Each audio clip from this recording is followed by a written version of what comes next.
Okay, everybody, welcome to the latest episode of All Too Real 2. My name is Michael E. Cullen II, and with me, as always, is... Sesame, Clarinet, Ned, and Carta. Maybe Clarinet. Clarinet, yes. Sesame, Clarinet, and Carta. I had to change it again right now. Now I got to go back to the... Oh, yeah. Are they open? Are they open today? Probably not. Sunday and Super Bowl, so I doubt it. But yeah. I'll just hang out there until they open. Yeah, we're recording this on Super Bowl Sunday, so go team with the most points. The superb owl. No, I look forward to the game. I like football. Yeah. Not really, but I like it. At the same time, if that makes any sense. I'm not sure if it does, but like I like it and don't like it. It's a weird... I like crowds cheering. Okay, for some reason that calms me, soothing for some reason. I don't know why. But maybe it's because I want people to like cheer my name, so like I like crowds. I don't know. And then and if you're listening to this, I mean, obviously you're going to be listening to this after the Super Bowl. Just I think it's amazing what happened there with Taylor Swift and all of the great, all the psyops and all the other stuff that she did or didn't do, and that Usher performance, man, I can't believe he did that thing, and Joe Biden up, and then and then there's that one play that the one team did, the red team, they're both red, so the red team did. I couldn't believe it when the red team won. I was so happy. Me too.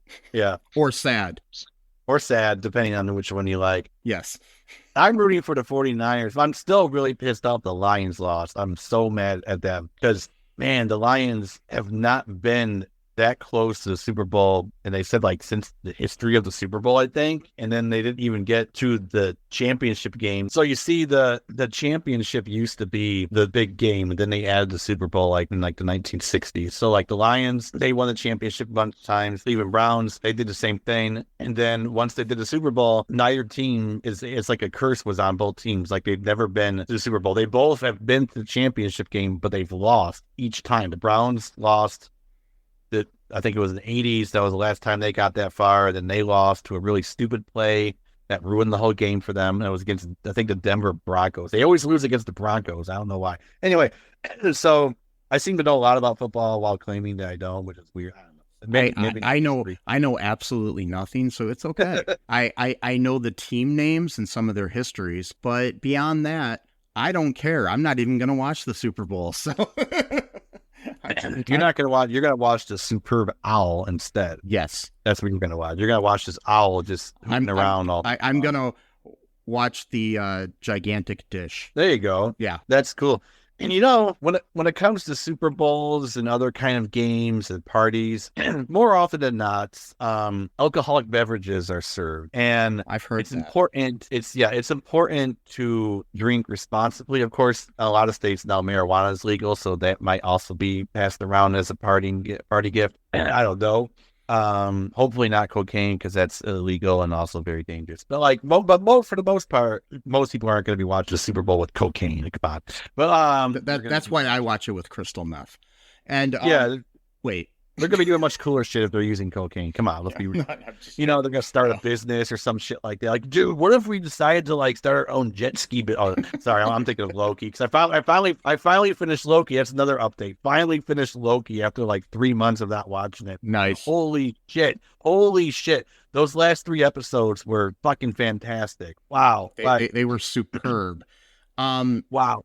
Anyway, sorry, I'm getting ahead of myself. Anyways, today on the show, we're doing another very special episode where we are covering Family Ties, Season 2, Episode 14, called Say Uncle. It originally aired on January 26th, 1984. So almost 40 years ago. Or actually over 40 years ago. Sorry. Yeah, more than 40 years ago. Yeah. Tom Hanks was a very young man during this episode. Yes, Tom Hanks was 28 when this was filmed. See, that's the age I was was pinning him out. I was thinking, Yeah. I told my niece, like, he's 9 years old. No, he's 28. Okay. Yeah, his character was 28 as well, but his or 28 or somewhere around there, but in reality, he's only 5 years older than Michael J. Fox, who plays Alex. Oh, wow. So, Michael J. Fox was 23 when this episode was filmed, playing a 17-year-old. But also, Michael Gross and Meredith Baxter, who star in this show as Alex's parents, they are 14 years older than Michael J. Fox. So they had him pretty young. And weird trivia thing that you can just throw out to people, all your Family Ties friends. Because, Family Ties is a huge show in 2024. Meredith Baxter and Michael Gross have the same exact birthday. Oh, wow. Yeah. So, Wait, just a little. So you're saying, okay, so you're saying that the actors who played his parents are only 14 years older than Michael J. Fox were? Yeah. Okay. Wow. They must have aged very poorly. No offense, but I could have sworn his dad was in the stick. I think it's more to the fact that, I'd say more to the fact that that Michael J. Fox looks really young for his age. Oh, true. Okay. Yeah. And, so I guess because like if he was playing like 6 years older than he actually was. Right. So if you add those 6 years to his character, the parents could be that age. Yeah. I guess that makes sense. Plus, too, they could have like made his hair gray a little bit on purpose to make him look a little bit older. Yeah. And plus he's got a beard and shit. Yeah, so it might look if you watch Family Ties the first season, Michael Gross does not have a beard, and I think they made him grow the beard to make him look older. So okay, yeah, makes sense. Anyways, so this episode was directed by Will McKenzie and written by Ruth Bennett. And Gary David Goldberg is also credited. I don't know if he had anything to do with it besides creating the show. So he also went on to co-create Spin City with Bill Lawrence, another Michael J. Fox joint. And Yep. Enjoy it, man. If you want to see an interesting movie that Michael J. Fox is in, it's his last project that he ever acted in, and it's called See You Yesterday. It's a time travel movie, and he has like a small cameo in it. I watched it randomly right after I watched this episode, and I had no idea he was in the movie. Wow. Yeah, so it's kind of weird that all of a sudden I'm like, hey, it's Michael J. Fox. Yeah, and the reason that I was thinking of that being a joint there is because Spike Lee produced this movie that I saw. So and Spike Lee joint, yeah. Plus, I just watched Malcolm X, so I've got all this in my head. Anyways, so what are your initial thoughts of this episode? This is one of my favorite episodes of Family Ties, and probably in general. I remember seeing this for the first time in 2018. Well, I may have seen it when I was a kid, but like remembering it wise, I was I was going through a Family Ties phase for some reason in like around March of 2018. And then I had heard about this episode. Someone was talking about it online, like one of my friends or something like that. And so I went there and watched it. And even though it's like about a serious subject, just the way Tom Hanks acts is just so chaotic, but like just great acting. Like the type of character he's playing, like he just does it. He portrays that kind of personality, really well. Yeah, he's great in the episode, in my opinion. I really enjoyed it. I think it still holds up. Oh yeah, definitely. I think so too. It doesn't really feel that dated necessarily. I mean, I guess there is a little bit, because at one point they're playing like Trivia Pursuit, and they ask what is the most the country that drinks the most beer per capita, and it said West Germany.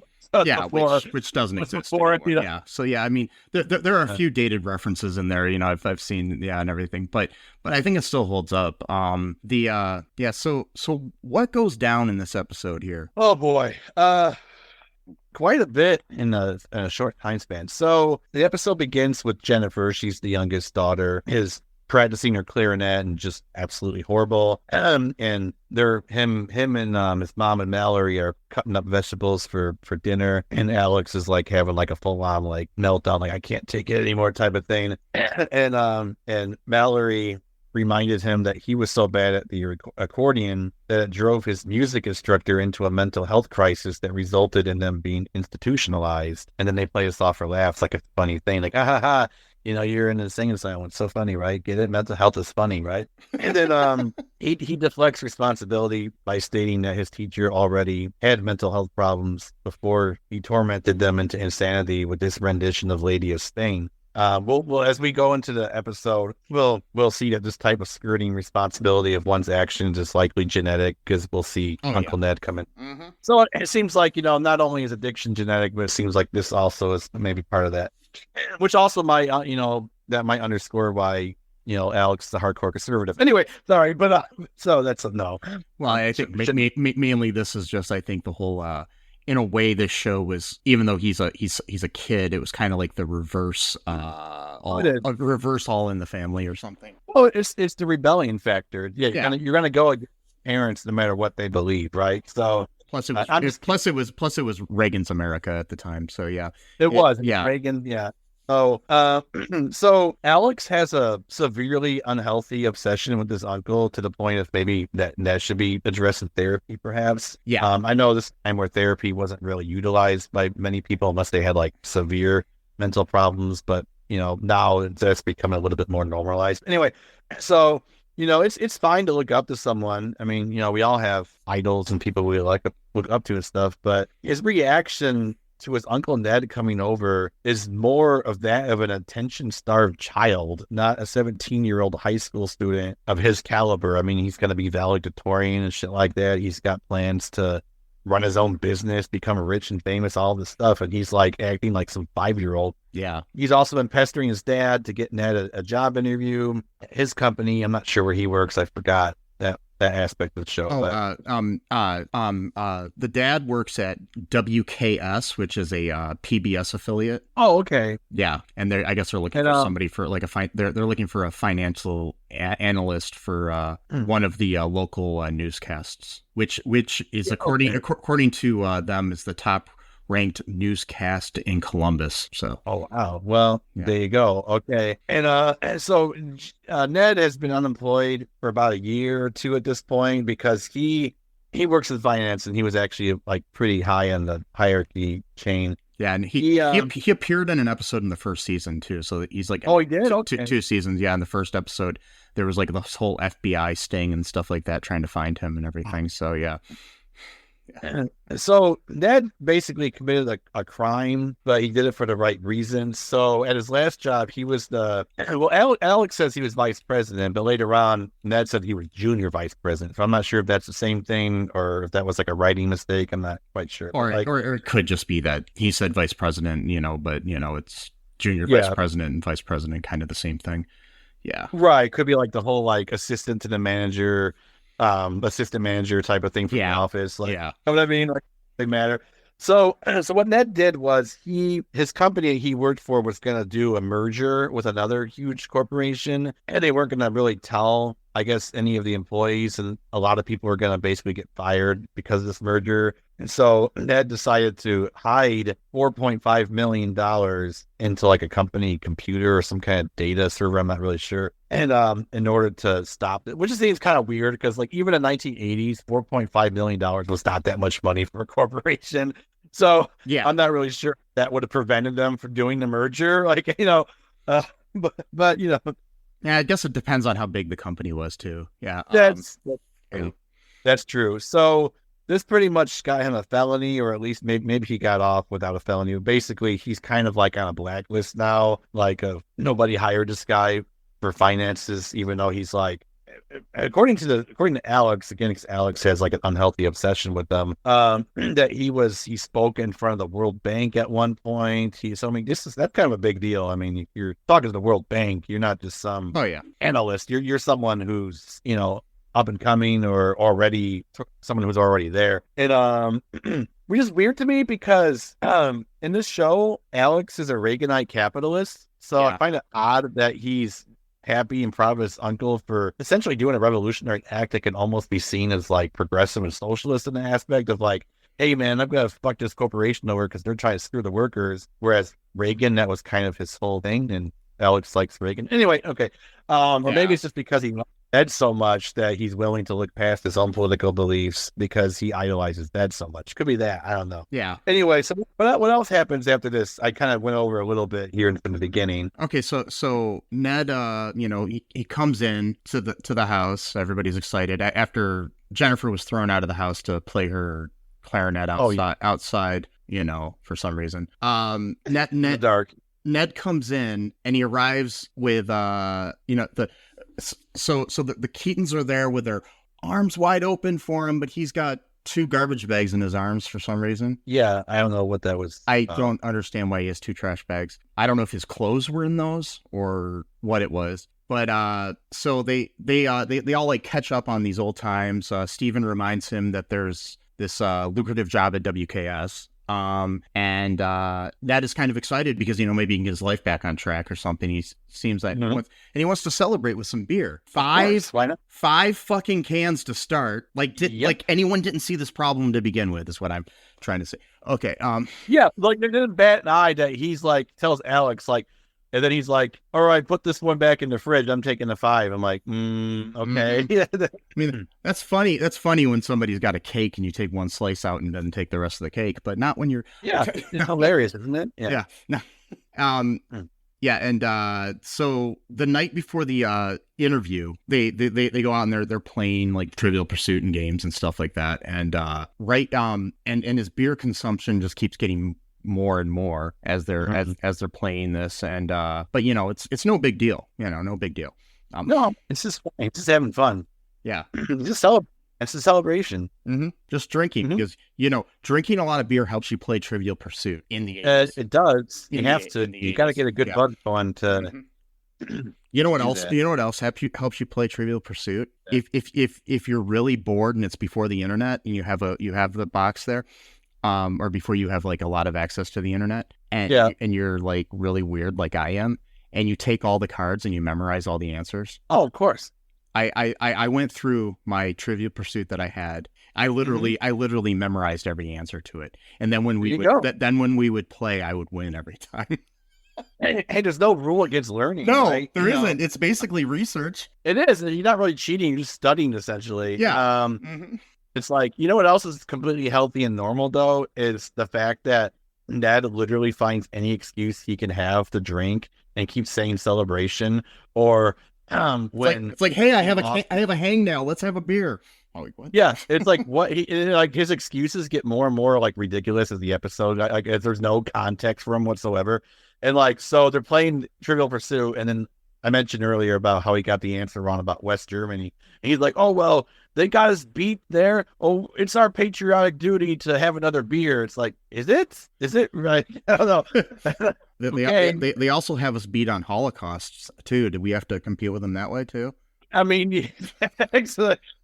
Well, I'm not sure now because the way our government's funding the genocide, but we might. But then again, there also was the whole like Trail of Tears and all that other stuff too that we've done. Oh, of course. Yeah, I'm just saying. Yeah, within our borders. But we're not going to go there. Anyway, so so the night before the interview, Alex is up late studying, so he goes down to the dark kitchen to make himself a snack. He doesn't turn the lights on. And unknown to him, Ned is sitting at the table. He's been sitting there most of the night, obviously, unable to sleep, and is drinking a bottle of pure vodka. In the dark. Yeah, in the dark, like, a normal person. Yep. Yeah. Or like a crazy person, more like it. So he startles Alex and almost gives him a fucking heart attack. Alex practically like breaks the door off the fridge when he's so startled. And I would do that. If I didn't see anyone, someone just screams, "Hungry Alex!" Like what the? Yeah. I think I would be like, "What the hell is going on here, man?" I mean, last night I was really hungry, and I went into my kitchen, and Tom Hanks was sitting at my kitchen table. But that happens all the time. He goes, "Hungry Mike," and I'm just like, also too. Yeah, I'm like, how'd you get in my kitchen? Yeah, exactly. I broke in. He's got magic powers. Can I make a small point though about the quote unquote midnight snack that Alex is making for himself? Yeah. Okay. It looks like he took like half of the refrigerator contents out and put it. And it's not a snack. That's a meal. And he's got like a whole thing of tomatoes, lettuce, like a whole thing of ham. It looks like at one point. Yeah. And brought it on. I mean, he's probably making a sandwich. I mean, I'm assuming, but still, probably. But still, that's kind of, yeah. I don't know. When I think of a snack in the middle of the night, I think of like a bag of Doritos or something. But I don't know. That's something like that. And also too, I wanted to make a small point about earlier when they're drinking the beer, and like for some reason they did this Ned and Steven, just this Alex's dad, they're gonna drink a beer together, and they like did this weird thing where they were like opening their cans at the same time and like doing this weird like dance thing and like grunting. Like I don't know what that was supposed to be.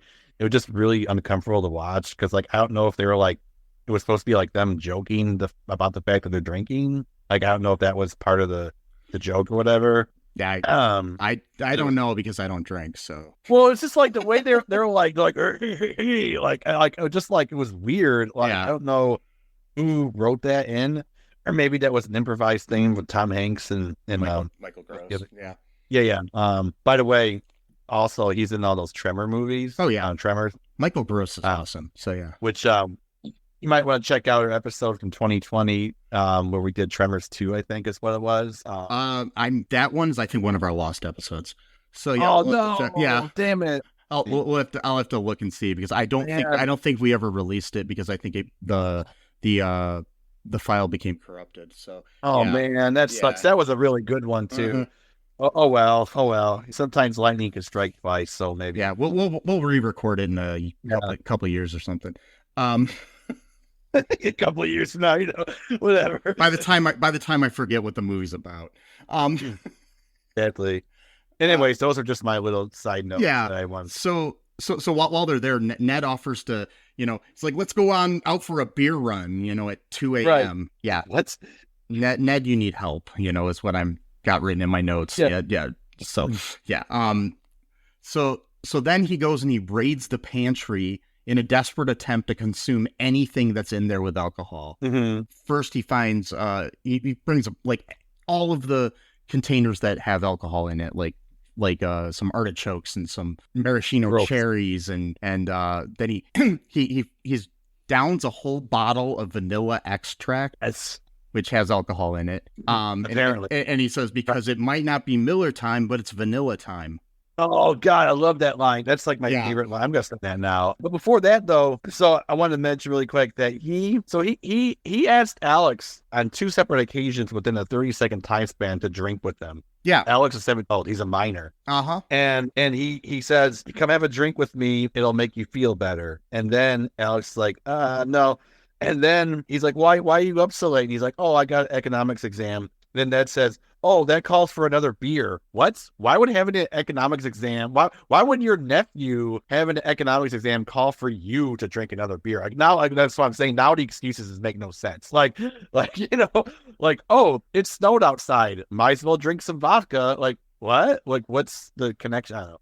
Yeah, I think the drinking age in Ohio at the time was 19. So he was still underage. I was just looking it up. I was trying to figure out. I think it might have been 19 or it might have been 21, but it was definitely not 17.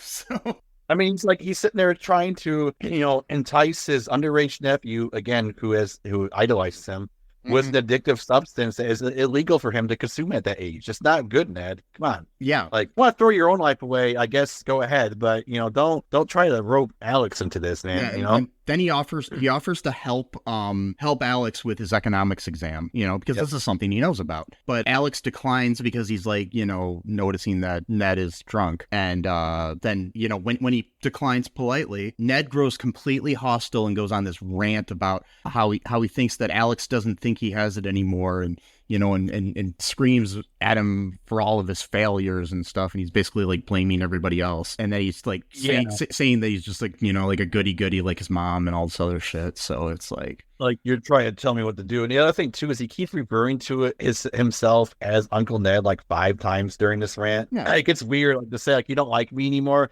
He's like, you're embarrassed of your Uncle Ned, huh? You don't like your Uncle Ned anymore. It's like you can just say you don't like me anymore. You don't have to refer to yourself as Ned. Like Well, whenever I'm hanging out with my nieces and nephews, I just say, hey, Uncle Mike is here. Can you get Uncle Mike a drink? Can you, no. You get Uncle Mike 5 beer or 5 Mountain Dew, Code Red or something. Yeah. And then like put the other one in the fridge or whatever. Yeah. It's like your favorite drink or one of your favorite drinks. Yeah. Then Dr. Pepper. And yeah, I don't like Dr. Pepper, but yeah. Oh, you don't? Okay. No, you do. No, I know I like it. I thought you liked it too. No, I'm a Pepsi and Mountain Dew kind of guy. But right, yeah. Code Red, yeah. But Pepsi's my jam. Yeah. Cool. Yeah, there's something about Dr. Pepper. I will drink it if I have to, but Yeah. it's like there's something about the taste that I don't even know what the taste is. It's like cola tastes like cola. Just don't like it. Yeah. Mountain Dew is citrus. I don't know what Dr. Pepper is. So, Right. It's just a random mystery. Mm-hmm. So, basically, we knew that in a previous episode, it was revealed that he had embezzled $4.5 million from his company and everything. And so he, needs a job. He for sure doesn't, he keeps saying that I don't have it anymore. And my thought was, yeah, you definitely don't have that 4.5 million anymore. Right. It's gone. Yeah. So the morning of the interview, Ned is like sobered up to the point where Elyse doesn't even notice that there's anything weird. Elyse is the mom, his sister. So he leaves the room to get ready, and Alex is there, and he discloses to Elyse about what happened the night before and how he's concerned with that he might have a drinking problem, that Ned might have a drinking problem. However, Elyse brushes it off and basically says, so does Steven.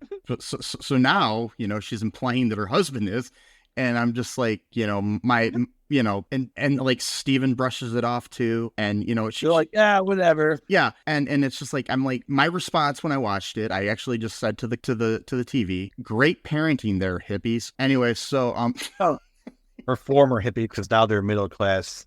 Yeah. Reagan. Well, not Reaganites. Oh no, they're not Reaganites. They're definitely definitely liberal. Yeah, they're liberals, but they're middle class liberals, so they have abandoned their hippie revolutionary ways to become bourgeoisie pieces of shit. No, I'm just kidding. No, and they just had kids and they needed to take care of them. So that's what I'm saying. That's what happened. No, that's what happened to a lot of but at least they didn't. At least they didn't become yuppies. So no, that's what I'm saying. They retained their values, but in a way that was more feasible to having a family, and so they had to make that compromise to go half-seas on it. Which I understand. I was just joking.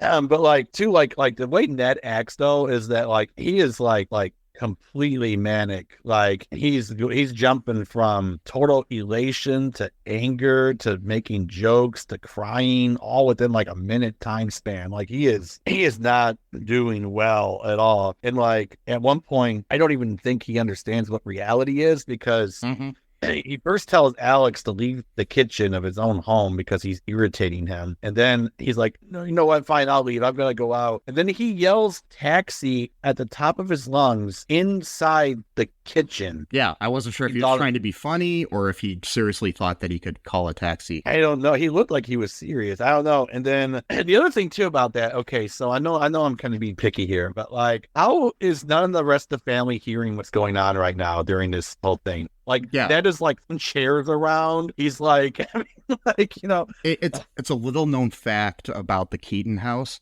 The kitchen is soundproof. It's I guess so. They have the Harry Potter spell that just makes it so you can't hear the Mufilato curse or whatever.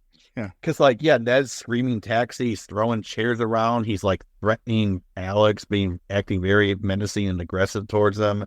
And then he'll immediately up to a joke and hug him. And then he's like, immediately he's irritable. And then he's like, fine, I'll leave. And then he like does this like awesome sauntering move where he takes his cherries. He's like, more cherries for me. And he like, oh God, like you just got to see it. It's hard to explain. You got to see him do the saunter. It's like, such a cool walk. And it's like, the thing is though, it totally looks like what someone would do when they're super drunk and like trying to be funny. Like it just looks like that someone would do in that situation. But anyways, I didn't mean to interrupt you. Oh no, you're good. I got my show notes, so I'm just looking through some of these like added details that I've discovered the second time I watched it.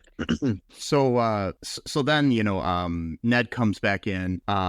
He pours some vodka in his orange juice. Screwdriver. Yeah. Which he randomly found in his jacket, his suit coat jacket. A mini bottle of vodka, because it's sitting there. I'm not sure, but I'm pretty sure that if you go to like Men's Warehouse and get yourself a suit, it doesn't come with a bottle of vodka in it. Unfortunately, no. It does come with a bottle of whiskey though. Like really bad. Weird. Whiskey doesn't taste good. Now like top shelf or anything. No, this is something that addicts do a lot. They'll hide things or they'll stash them into different places. for one thing, either to hide it from their spouse or their family, but also to hide it from themselves so that they don't use it all up at once. So then they like, oh, I found this like 6 months later. Awesome. Here's a treat for myself. That kind of thing, you know, a little bit. So like that could have been him like just stashing that away in the suit pocket or whatever, you know. It's like an Easter egg hunt, but you know. Well, it is a little bit because well, it's because think about it. If you're an act something and you have finite resources, or you just don't want to have to go for like a beer run or a drug run or whatever, you know, and you know that you have discipline issues that you just run through it all at once if you can. Yeah. You know, it is a smart thing to hide stuff from yourself so that not because you want to quit necessarily, but because you later on want to be able to find that stuff later so you don't have to go, especially if you're talking like illegal substances where there's like a certain risk factor of purchasing them. With alcohol, it's different. But like, for example, if I wanted to buy, you know, Percocets or whatever, you know, I'm not going to want to go to a dealer every single time to get that shit because there's the risk of being arrested or shot or beaten up or whatever. So, you know, a lot of addicts will hide these things even from themselves, which again, see, that's the other thing about this episode. Even though it's really funny, they actually are depicting a lot of addict behaviors very edgy. Yeah. So anyways, Elyse, like, you know, is concerned, has a little bit of a raised eyebrow when this comes to the whole screwdriver and the OJ. And she no, that would have probably solved Nicole's murder. But anyway, so wow. Sorry. Wow. Yeah, would have prevented it if there was a screwdriver in the OJ. Anyway, so the I mean, technically it would have, yes. Yes. Just from a factual, biological perspective, yes. Yes. So at the so she's like, you know, questioning it, and he's like, fine, I can quit, and he throws it down the sink. So, you know, it's like, okay, so everything's good now. But man, another nitpick. I'm sorry. I keep interrupting you. Oh, go ahead. Nitpick is that he didn't even rinse the glass out, and that bothered the shit out of me. I don't know what it is, but I'm like, dude, you just leaving the glass there, like. You know what bothered me earlier? There was a point where Alex, or Ned or something earlier in the show threw something in the garbage can. There was no garbage bag in the garbage can. He just threw. It just bothered me. I'm like, why isn't there a garbage bag in your kitchen garbage? It was Mallory's day for the chore, and she forgot to do it. Yeah, like that. Another interesting thing about this episode is Mallory's not really in it that much at all. Neither Jennifer's hardly. Mainly Alex. Jennifer's a little bit more, but not much. So anyway, speaking of Jennifer and Mallory, right after that, they gift Ned with the ugliest pair of Argyle socks I've ever seen. That's right. Yes, I just saw the movie Argyle, but anyway, so totally not connected. But so then we arrive at the station. Ned arrives there like completely drunk and makes a fool out of himself in the interview with Steven and Steven's boss, Mr. Wirtz. So he even forgets to wear the ugly socks that the kids got him. But don't worry though, he did bring them inside a pocket in his jacket. It's still in his pocket, yeah. After he put them in there. They gave it to him. Yeah, and he forgot all about that because he found his vodka in the other suit pocket, and then that made him forget all about, you know. Most suits, like if I ever start a suit company, it's going to come with vodka and Argyle socks. It has to. It's the law.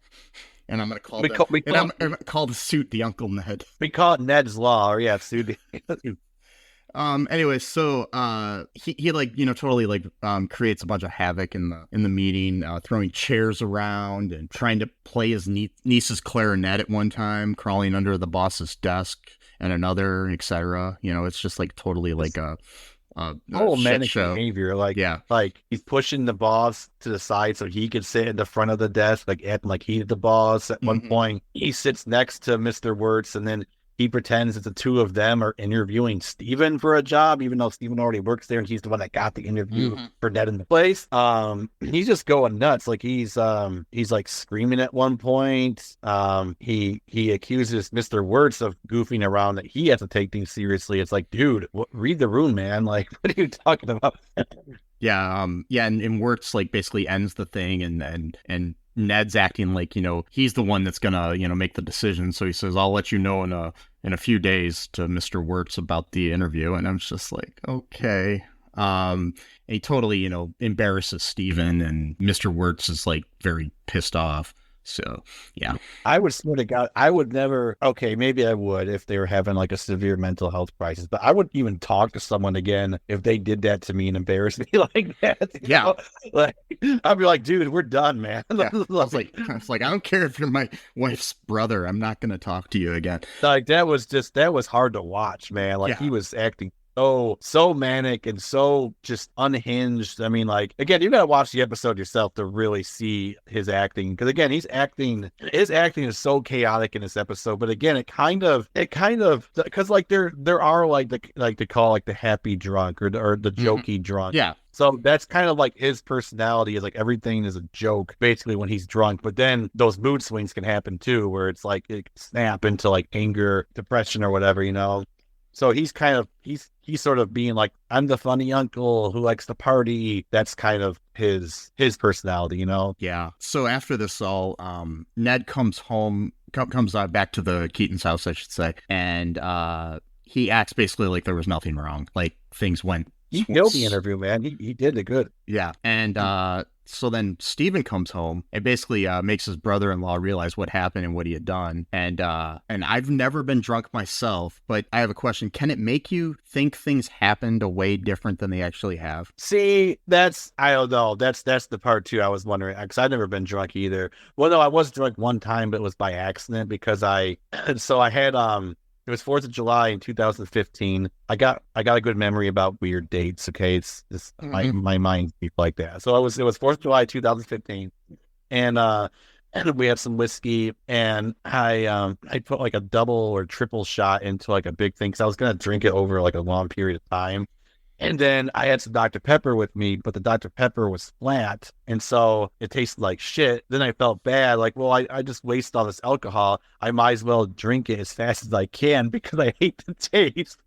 And so I got way too drunk, way too fast, ended up vomiting. And then I felt better. And then I watched the Angry Video Game Nerd for a couple of hours. And that was the only time I was drunk.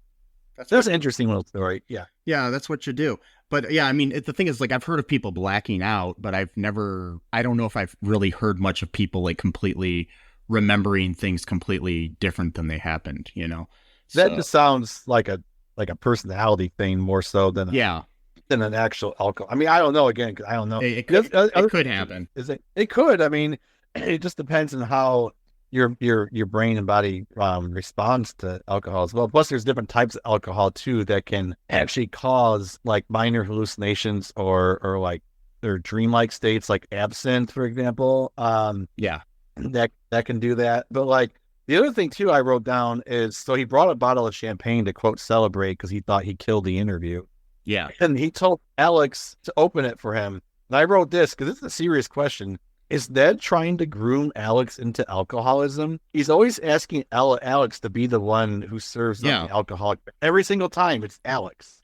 Isn't Mallory even older than Alex technically? So why not her? You know, I don't know. I can't remember their birth order. But yeah, if Alex is the oldest or the second oldest, but but still, even then, I mean, it could be to the fact just to the fact that Mallory's barely in the episode. Yeah, that's true. Yeah, she was hardly in it. Yeah, maybe Justine Bateman had something going on that week. You know, who knows? So there's another episode though. It's all about Uncle in the title, and it's about her. So that's interesting. You have two Uncle stories. The other one's kind of a little bit worse than this one. But yeah, I plan to cover that again. I cover that in the future.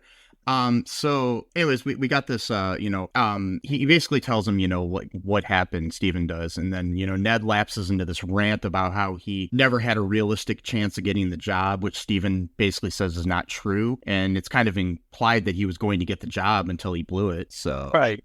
And then he basically says that he no longer matters and will never be able to be the man he once was. And Steven gives Ned a sober dose of reality and basically says, you're an alcoholic, you have an illness, and it'll kill you if you don't get any help. Right. And he's like, yeah, don't care. He says, I don't care. So he's like self-destructing. This is weird too, because thinking this would help for some reason, Alex pulls out a bunch of newspaper clippings about Ned's career that he just has in his wallet at all times. And okay, And even Ned realizes how bizarre this hoarding habit is, and then he just throws them in the fireplace. Because that's kind of weird, isn't it? That your nephew has newspaper clippings. Well, see, like what Walker would do, almost like. See, I hope all my nephews and nieces have clippings of all of my accomplishes in their wallets. I'm definitely gonna have to ask them the next time I see them. That isn't a weird thing to do, is it at all? It is, and also what's really weird too.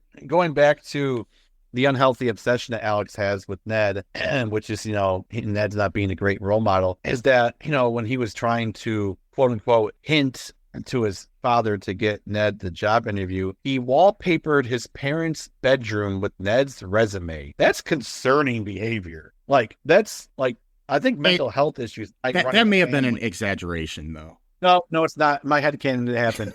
And then I was like, no, you're probably right. Probably just meant that he left a few copies of it around their bedroom.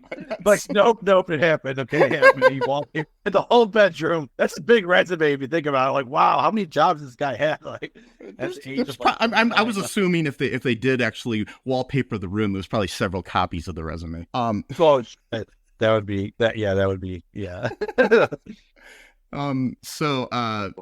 Ned grabs those clippings and he throws them in the fire. Yeah, in the fireplace, which I had forgotten happened, but I saw it coming because I was like, why is the fireplace on? Right, sitting there, waiting for someone. Waiting for something to happen. It's Chekhov's fireplace. And and Alex tries to stop him from doing that. And then Ned finally shouts at him, "Leave me alone." And as he's doing that, he slaps Alex so hard that he flies halfway across the room, nearly hitting his head on the arm of the sofa, but landing safely after he bounces off the sofa cushions. Of course, that's a hard slap. So here's the thing. Ned could have killed him. So yeah, this is the reason I never compliment anybody in my family. Yeah. Because, they might get upset at me for complimenting them and then knock me across the room. Yeah. Mm-hmm. So true. Yeah. So what else happens here?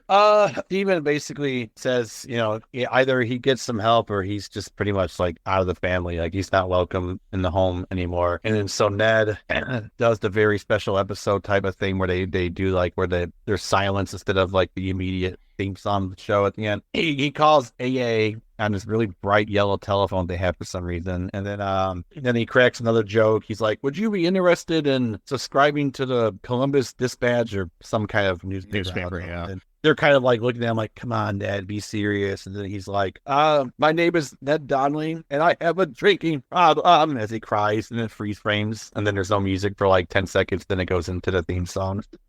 That's it. That's the whole episode. So my a little stray observation here too. So if only Elyse had listened to Alex early in this episode, mm-hmm. she could have prevented this child abuse that Ned did. She could have, avoided a potential murder. So I think the Child Protective Services should take the kids away from these hippies. I think so.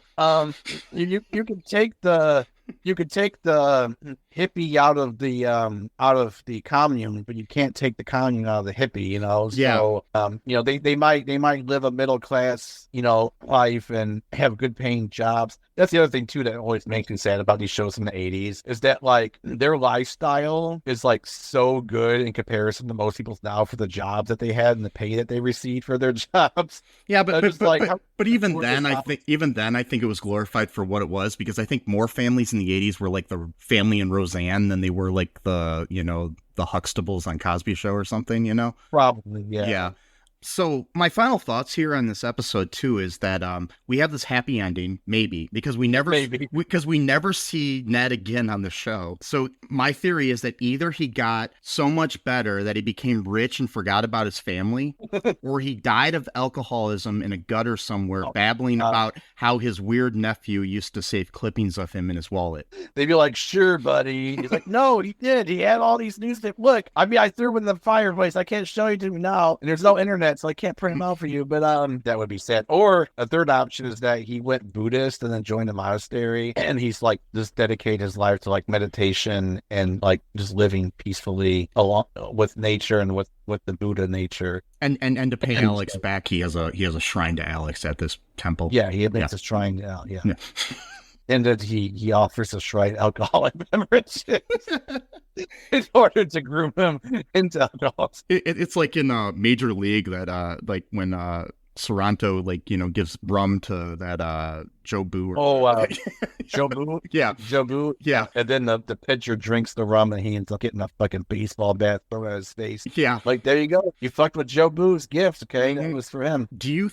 My question about this is, because this is a very special episode, do you think it made its point? I think so. I mean, it was, again, his acting was very chaotic and it was kind of played for laughs, but I also think that a lot of people probably have known someone in their life who has that kind of personality. Because I had a friend, I still have a friend who was like that when he would get drunk. It was like, he would just like, he'd be full of jokes and he would just be like, it was almost like he could think like really quick on his feet despite being inebriated, but like, yeah. And then like, though, once the alcohol would sit in, it would be kind of like a depression thing going on, you know? So it's like, I think a lot of people had probably known someone, maybe not to like the extreme behavior he was doing in the show, but like something that's similar to that, you know? I've known alcoholics who have had different ways of dealing with it. You know, some that, were really happy and then became really angry. Some that were really happy and became depressed. Some that were just mean right off the bat. Some that were just depressed off the bat. Right. Some that woke up at random hours in the night and made bacon. And that sounds good. Yeah. So you never know what people. Well, I remember that story. Was that your roommate? I had a roommate for a short time who he used to get high a lot, but he also used to get drunk a lot too, and he would make bacon a lot.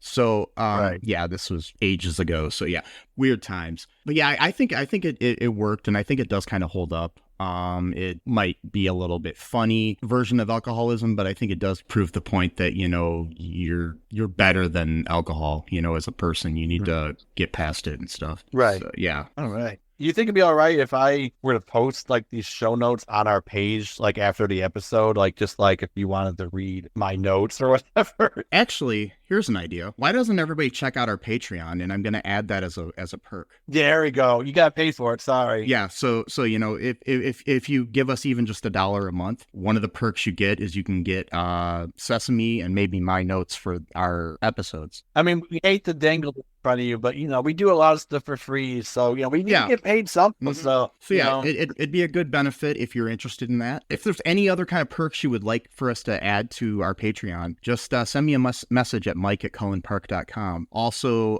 go to all2real2.com where you can find everything about the show. You can find our Patreon there as well. It needs to be updated. I know it's the Cullen Park Patreon, but there's other things you can get besides just stuff for our podcasts. You can check out everything there. There's links to all of our social media. There's also links to all of the different places you can listen to the show. Let us know if any of that stuff's interest you about our show notes and everything. Also, be sure to follow us, give us a 5-star review on Apple Podcast or wherever you can. Mm-hmm. And check out our TeePublic as well. We got some merchandise there. Do it. Until next time, folks, just remember, I love you. Alex really loves Uncle Ned.